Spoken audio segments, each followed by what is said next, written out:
Hey, what's good, you two, man? We got Larry Bird's most savage moments, bro. This should be a banger, man.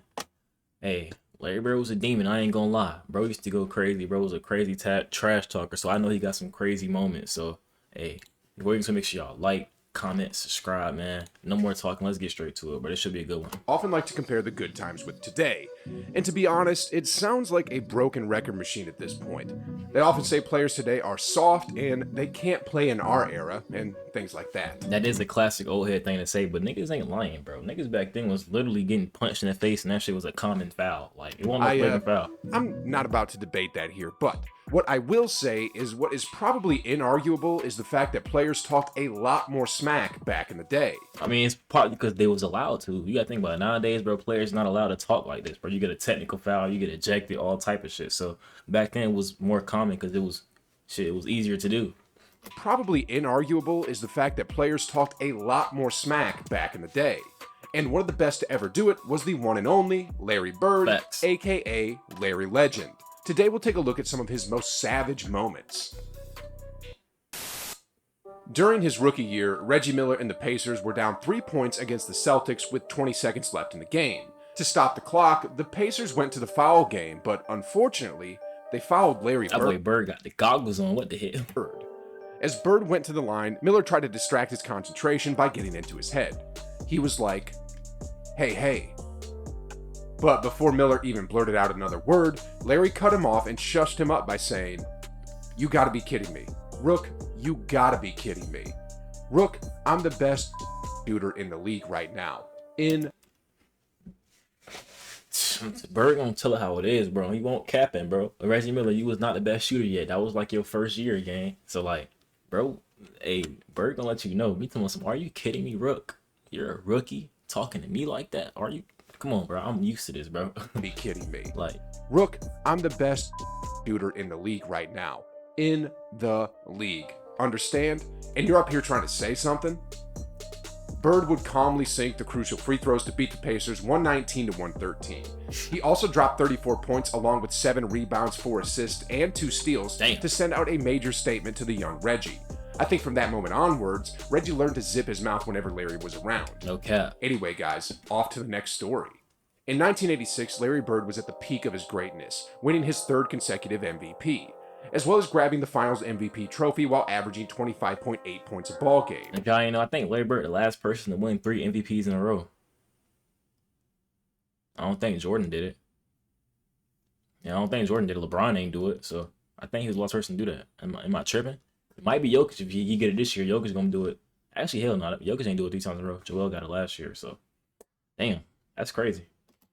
He was so good this particular year that on the night of Valentine's, he simply decided that he would not be using his right hand against the Blazers. Here's exactly what he said. Y'all know about this game, bro. "Tomorrow night's the last game of the trip. I'm going to play this one left-handed. Well, at least through 3 quarters. I would say, some things I heard about this is most people say Bird, he already used his left hand most of the time anyway, so this kind of wasn't like some crazy thing. Even though he did say like the last quarter he used his right hand, but they said like Larry Bird already mostly used his left hand anyway. He always did left hand floaters, left hand layups. You feel me? Ain't like he was shooting with his left hand. That would have been different, but I get that. True to his word, Bird broke the hearts of handed. Well, at least through 3 quarters. True to his word, Bird broke the hearts of the Blazers on V-Day by dropping 47 points while mostly using his left hand. 47. And people say Bird couldn't play today.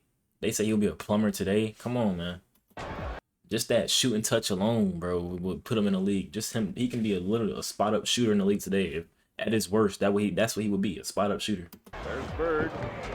And one of the best in the league. That the left hand and it stays. Real quick penetrated. Bird. That was crazy. After And it stays. Real quick What penetrated. What the left? After the game, he was asked why he refused to use his dominant hand, to which he replied, "I'm saving my right hand for the Lakers." That was so disrespectful. If I was a player on the Blazers, coaching, whatever, fan, I would probably hate Bird for the rest of my life, bro. Man, is that cold-blooded or what? Now, if you think that was savage, wait until you hear this next story about Dennis Rodman. We all know that Rodman has a history of saying unpleasant things, and in Game 5 of the Eastern Conference Finals in 1987, he pushed the boundaries further by saying an off-color remark to Larry. Game 5 at Boston. I made the most wrong decision that a person can make.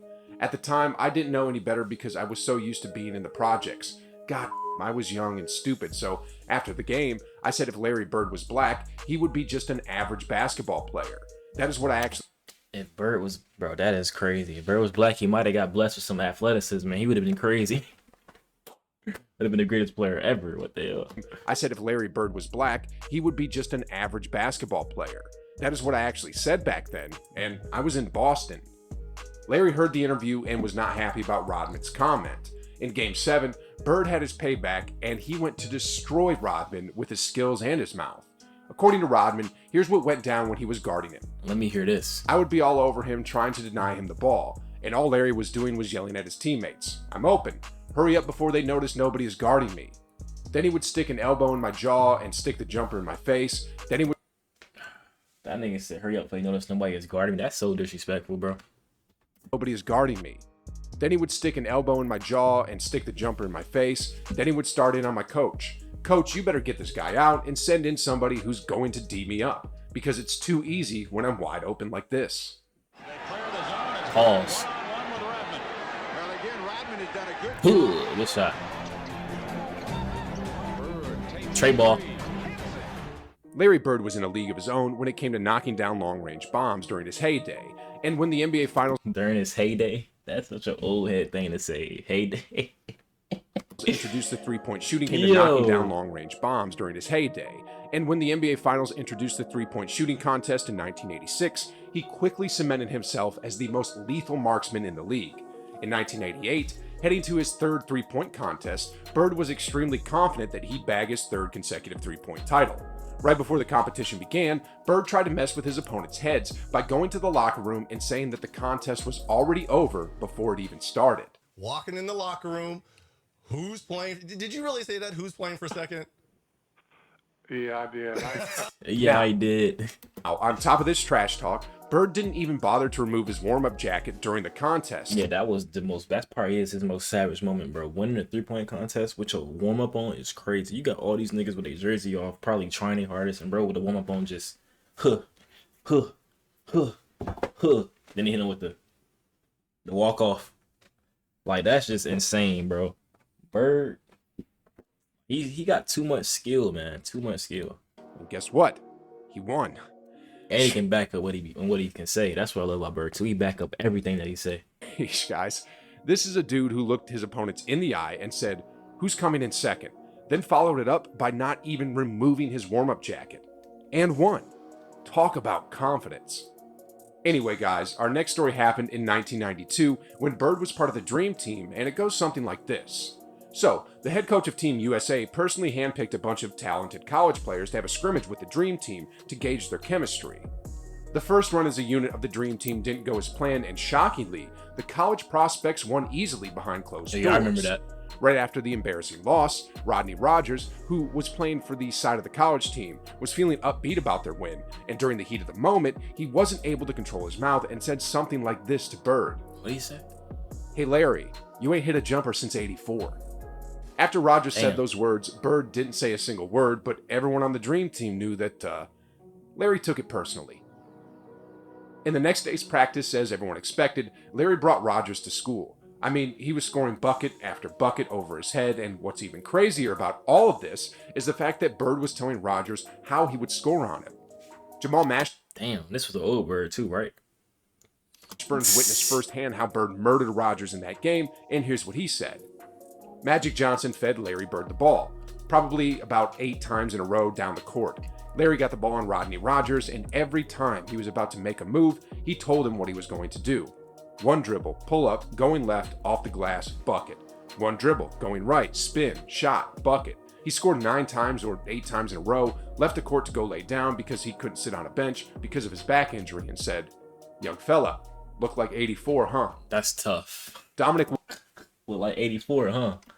Bro, don't ever, bro. Bird gonna make you bite your words every time. Eat your words every time. Wilkins emerged as one of the fiercest rivals of Larry Bird in the mid-'80s, but during his rookie season, he had a rude awakening when he found out that Bird wasn't the kumbaya type of guy that you can easily be friends with. According to the Human highlight reel, Bird rejected his friendly approach during one of their early matchups, and here's the full story in detail. One of the first times I ever played against him, I went out for the opening tip and I went to shake his hand. He just stood there and looked at me stone-faced with his hands behind his back. Wow. I was like, whoa. Then we were getting ready for the tip and he says to me, "You don't belong in this league, Holmes." I couldn't believe it. Every time but I hear it that happened. Holmes, bro, it give me a laugh because Bird, I just want to hear Bird saying that, bro. You don't belong in this league, Holmes. Like, We're getting ready for the tip Oh and he my says God. to me, "You don't belong in this league, Holmes." I couldn't believe it, but it happened so fast. I didn't know what to think. Then they had the ball, and I was on him, and he said, "I don't know why they got you guarding me, Holmes. You can't guard me." Then swish, he hit Hit a a three. three. Then he came down again and said, "They made a mistake putting you on me, Holmes," and he took another three. Though Bird initially got the upper hand, Dominic became so furious with Bird's trash talk game that when the opportunity for payback Right. presented itself, I remember he punched on Bird, put it on his head. he put him on a poster with a monstrous throwdown. They find Wilkins. Look out. Put Bird on his ass. Dominic Wilkins. After that dunk, Wilkins finally earned the respect of Bird, but not without some extra dish of trash talk in the end. According to Dominic, Bird got the last laugh. He got up and said, "I like you, rookie. You've got guts." I was happy for a second, and then he said, "But I'm still going for 40 on you tonight." True to his word, Bird would deliver yet another big game and grab the win for the Celtics, and though he only managed to score 39 that game, he proved once again that you can't outclass Larry Legend, You can't. even if you're as legendary as Dominic Wilkins. Anyway, on to another story here. Larry Bird is a competitive guy, as we can all see, and in this tale, he wanted to prove that he's the greatest Celtic ever. You see, at the time, the Celtics' record for most points in a single game was held by Bird at 53 points. But then on March 3rd, 1985, his teammate Kevin McHale scored 56 points, and then after that, Bird pretty much echoed what Thanos said to Thor. He didn't say, "You should have gone for the head," but he did say, "You should have gone for 60. Well, just 9 days later, on the night of March 12th, 1985, the Celtics traveled to the Big Easy to face the Atlanta Hawks, and Bird dropped 60 on the Hawks, which effectively erased the record previously set by McHale, which lasted only for 9 days. Meanwhile, another teammate, Robert Parrish, said this about Bird that night. He told us at halftime that nobody could stop him, so just give him the ball and get out of the way. Then he went out and started taunting the Atlanta players on the floor, the ones on the bench, their coaches, That's that famous game when the Atlanta bench was going crazy when Bird was hitting shots. even the referees. He was talking so much trash he was buried in it. It was one of those nights when he could have drop-kicked the ball in. I loved it. What a way to break your teammate's scoring record, plus get 60 points by trash-talking your way there. Anyway, guys, do y'all know one person that players should have never trash-talked? Michael Jordan. Michael Jeffrey. It sounds crazy, but some players in the NBA actually trash-talked the GOAT. Anyway, if you want to know what happened to these poor fellas, then click right here. Trust me when I say that this is a video you don't want to miss. So hurry up and click it, and like always, I'll see you on the other side. Hey, make sure y'all like, comment, subscribe, man. If y'all want this video right here, let me know in the comments right now. I'll probably do it right after this, no cap. But yeah, this was a good video, man. We all know, bro. Bird was a savage, bro. One of the greatest trash talkers ever. And he's gonna back up everything he say. He the only person I know that trash talking. He say, "I'm gonna do this move, and you can't stop it, bro." Literally telling you what you're gonna do, and then do it in your face. Like, it's crazy. But make sure y'all like, comment, subscribe, man. When I wrote to 5K, I'm out.